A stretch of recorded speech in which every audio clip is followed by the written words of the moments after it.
இந்தியாவில் பொதுத்துறைக்கு சொந்தமான காப்பீட்டு நிறுவனங்களை ஒருங்கிணைக்கும் திட்டம் பல ஆண்டுகளாக நிறுத்தப்பட்டிருந்த போதிலும் தற்பொழுது அது மீண்டும் செயலில் கொண்டு வரப்பட்டுள்ளது. இந்திய அரசின் நிதி அமைச்சகம் இந்த நடவடிக்கையை புதுப்பித்து காப்பீட்டுத் துறையின் மொத்த வலிமையையும் திறனையும் ஒரே பெரிய நிறுவனத்தின் கீழ் ஒருங்கிணைக்கும் இலக்குடன் செயல்படுகிறது. இதன் மூலம் தற்பொழுது அரசு கட்டுப்பாட்டில் இயங்கும் காப்பீட்டு நிறுவனங்களை சர்வதேச தரம் கொண்ட பொருளாதார ரீதியாக வலுவான மற்றும் உலக சந்தையில் போட்டியிடக்கூடிய ஒரு மிகப்பெரிய நிறுவனமாக மாற்றுவதுதான் முக்கிய நோக்கம். இந்த முயற்சி சில ஆண்டுகளுக்கு முன்பு வங்கித்துறையில் நடந்த இணைப்பு மாதிரியை போல செயல்படும் என நிபுணர்கள் கணிக்கின்றனர். அப்போது பல சிறிய மற்றும் பலவீனமான வங்கிகளை ஒன்றிணைத்து பெரிய அளவில் வணிக ரீதியாக வலுவடைந்த வங்கிகளை உருவாக்கியிருந்தனர்.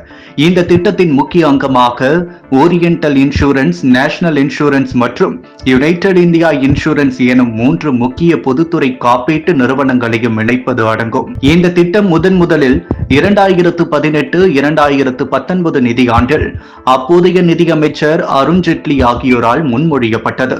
இருப்பினும் இந்த நிறுவனங்கள் அடுத்தடுத்த ஆண்டுகளில் மொத்தம் 17,450 கோடி ரூபாய் இழப்புகளை சந்தித்ததால் இணைப்பு திட்டம் தற்காலிகமாக நிறுத்தப்பட்டது.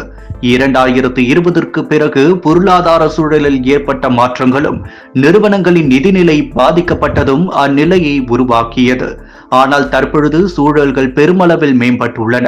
காப்பீட்டு நிறுவனங்கள் மீண்டும் லாப நிலையை நோக்கி நகர்வு காண்பதால் அவற்றின் செயல்திறன் உயர்ந்து வருவதால் இணைப்பு திட்டத்தை மீண்டும் முன்னிறுத்த அரசாங்கம் முனைந்துள்ளது. நிர்வாக செலவுகள் குறைதல், மனிதவள பயன்பாட்டின் மேம்பாடு, செயல்திறன் அதிகரித்தல் மற்றும் சந்தை போட்டியில் முன்னிலை பெறுதல் போன்ற பல நன்மைகள் இந்த இணைப்பின் மூலம் ஏற்படும் என அரசாங்கம் நம்புகிறது.